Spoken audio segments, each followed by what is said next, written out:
Welcome to our community. Susie Thomas with you this morning. We are so glad to welcome Janet Yoder and Linda Park. They've got a very unique ministry. I'll call it a garden ministry, but they're here to talk about the garden that Hope built. Authors of that book. Good morning, both of you. Good morning. All right, this sounds like a very interesting story. Who wants to start? Tell me the background. First of all, how did the garden come about? Okay. I could share that. Several years ago, it's probably been 3 summers now, I was at church one morning and doing some thinking about school. I typically do not do schoolwork on a Sunday. I just believe that it's scriptural to have a day of rest. Mm-hmm. And so I'd write no IEPs on Sundays or do schoolwork, but I do typically pray for my kids. And the reason that you know all about IEPs and all this is because you are... I am a speech-language pathologist, mm-hmm. and I work at 2 elementary buildings in Holmes County. Millersburg Elementary is... the place that we're talking about today, because that is where our garden program exists. Uh-huh. So in being at church that morning, I really felt like God was saying to me, I want you to make a garden for your students. And I said, okay, I can dig. I've got a shovel, and I'll get, I can go to my principal and get permission and dig up this little rectangle of ground. And so when school began that fall, I approached my principal at that time and said, I think I would like to make this garden. I have some students. It would give them a great opportunity for learning skills, life skills, employability skills, and a great place where we can do some language therapy too. Mm-hmm. And so he said, sure. Have at it. Do whatever you want, Mrs. Park. Just keep it within reason. Check with the janitors. Make sure you got it in a good spot. Yeah. I said, all right, we can do that. And so that is kind of how it began. Not too long after that, I was sitting at a football game on a Friday night and working on writing a grant. Just knew that we would need monies for shovels and gloves and growing lights and things like that to get our program off the ground. And so I was writing, and a gentleman sat behind me, and he said, wow, you're really doing an awful lot of schoolwork on a Friday night. And so I explained to him what I was working on, and he said, well, what would you think about having some raised beds? And I said, well, that's a great idea, but yes. I don't know anything about construction. So while I can dig a little space of ground, I don't know how to make anything like that. Mm-hmm. And he said, well, my students could build those for you. Wow. And I said, sure. Well, it turned out it was our high school building trades teacher that was sitting there, and his students then that fall made us our first 2 raised beds, and got someone to donate the soil. So he built them for us and filled them for us, and they were ready to go. That what first a season. Perfect little meeting time there. Right. That's just ordained. Exactly. And all through this process of creating our garden, we feel like God has given us that call, and one little step at a time made it into an amazing opportunity for our kids. Mm-hmm. Janet, you also teach. I do. Tell us where? At Millersburg Elementary, and I'm an intervention specialist there. So you both are working with children with some kind of learning differently than we all learn differently, but maybe some things that have been diagnosed as that need some kind of special attention in intervention or speech and language therapy. Tell me about your students. What kinds of... I'm a little bit familiar with this, but mostly it's because sometimes kids get into school and they're not able to pronounce their R's or their S's quite right yet. And so they need a little bit of extra help. But you're working with students with maybe even some other challenges. What are those? Through our program, Janet and I share a lot of students. Students who have different needs at school. Students that maybe reading and writing and math might not be the easiest for them. But we know that our program can provide for them the opportunity to have hands-on learning, which helps them to overcome some of the areas that are not a strength. So through our garden, it can provide them with different sensory opportunities, can provide them with learning opportunities. Yes, we do reading. We do a lot of story-based activities that go along with how a plant grows, where those butterflies come from, and all that type of learning. We do math through weighing our produce, packaging it, getting it ready to be delivered to our food pantries. We do geography through some of our little rocks that we paint, go out to different locations, and when we find out where they're marked, we put those on the map. How cool. We're doing lots of different academic learning. But for our students, we know that they need the opportunity to have employability skills, to begin to learn what it's like to work at a produce department or work in a garden department, recognizing what a plant needs to grow and how do you care for it. Knowing when I pick those beans, I'm going to need to weigh them, package them, get them prepared for someone to buy. And so we know that our garden gives that experience for our kids. What age group are we talking about?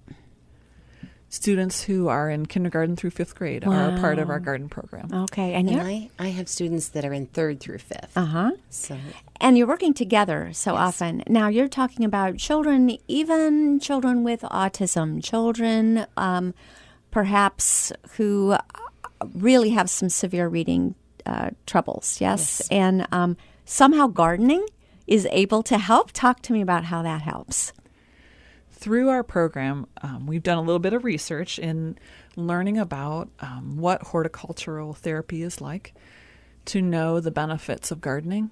And one of the neat little facts I've learned is that just the process of digging and getting your hands in the soil is actually creates endorphins within your brain, which elevates your mood. A lot of our kiddos struggle with regulating their senses. And so having the opportunity to do heavy work, to do lifting and pushing and pulling, picking up that bag of mulch, digging that hole in the ground, burying those plants in their roots, gives them the opportunity to regulate some of those sensory overloads and just really benefit from that part of the garden process, as well as, just that physical part of touching the soil can help them to feel good about what we're doing and just really creates within them this sense of accomplishment when we get to the end process. I'm thinking that a lot of children don't get this experience anymore. However, in your area where you're from,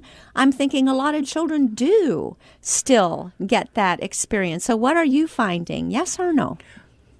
well, I will tell you this much. Something I wanted Linda to bring out was about the worms and the sensory. Oh, yes, okay. Because, there are lots of worms in the area because we have a lot of farmland in our area. But although I don't know that any of our kids are part of a farm, are they? Right. And did you know that ketchup is made from tomatoes?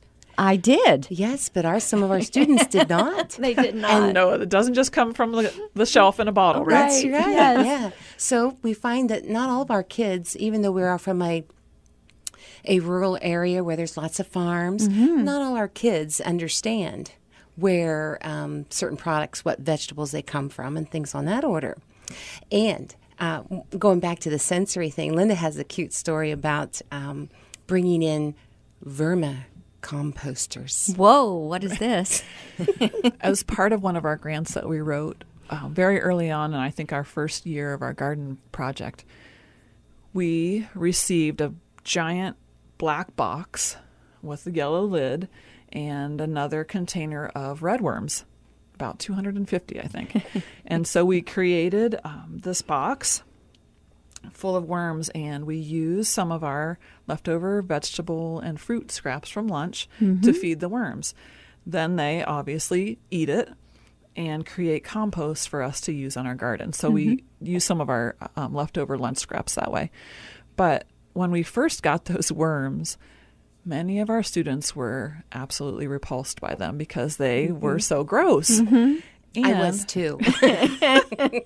And so while they didn't want to touch them, smell them, or sometimes even look at them at the very beginning, just about 3 weeks ago, we had one of our summer garden groups coming back to help care for the gardens through the summer. And oh, wait a minute.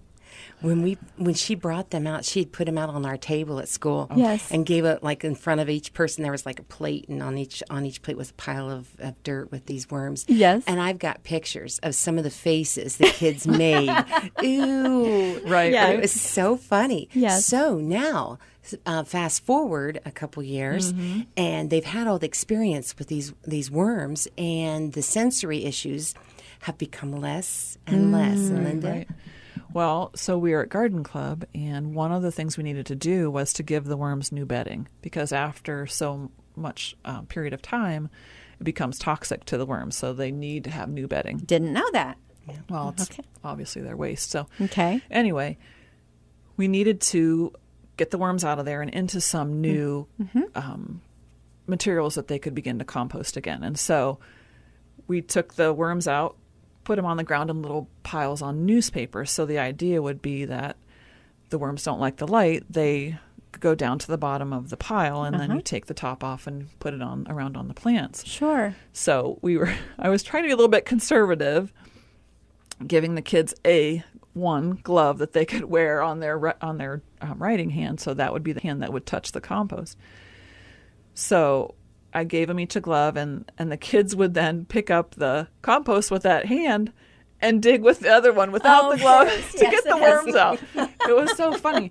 But some of those same students at the very beginning, introduction to those worms, wanted absolutely nothing to do with them, had smiles as they're excited to find one of the worms now 2 years later. Yes. So Oh, my goodness. some of those little victories like that just bring a lot of smile to our hearts. There's got to be so many victories. And I'm thinking, even as you work with the other teachers at the school who are teaching math and so forth, that it all works together. What kinds of things, what kind of stories can you tell me as far as what you're seeing in the kids after doing this a couple of years later? How are they doing in school? I will tell you this much. One of the things that I noticed is that as time went along, I was telling Linda that what I saw was they would start to sing about the garden, and they would start to they would giggle when we'd start to talk about the garden, and then they would beg to go out to the garden to work.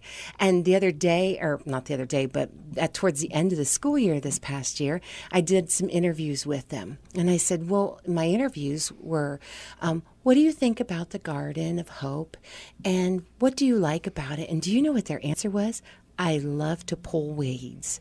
Really? And I'm thinking, oh, honey, not me, but I'm so glad you like it. Let me give you my address before you eat. Right. Oh, my goodness. Love to pull weeds. Yes, and so they've learned it's a skill, believe me, because you got to figure out what is a weed and what is not a weed. That's right. And then, so there's some distinctions, looking at something. Now, this is really kind of cool. They may not be able to tell what letter it is in when they're reading, but they can tell that this is a tomato plant and this is a weed. That's interesting. Isn't that? Yeah, I think that's interesting too. So they love to weed. And what happens then is I begin to see this excitement, like I said, for the garden. Why? Because they're developing these skills, their strengths that they know they can do. And then as we've gone along, and we'll talk about our story and how everything has come about. Yes. But what has happened is I'm seeing them shine in a way that I would have never seen them shine before. And that is one of the reasons why we want to tell people about this, because it highlights our kids' skills and what they can do, not what they can't do. Yes. Through the school year, as a speech language pathologist, one of the opportunities that I have is that I get to go once a month to every classroom in the buildings that I serve.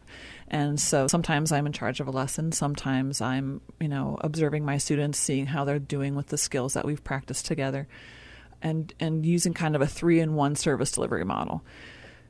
This past year, I had the opportunity, as we were writing our book, the garden that Hope built, I was sharing it with the kids through the process. We were talking about being leaders and talking about how when you are a leader, you set a goal for yourself. Mm-hmm. So this past year, I showed the kids, Mrs. Yoder and I have a goal to write this book. Here's how we began. So the kids got to see it from the beginning process. So we were mapping out the pages, doing some little pretend illustrations just to say, okay, on this page we want it to do this. On this page it needs to say this.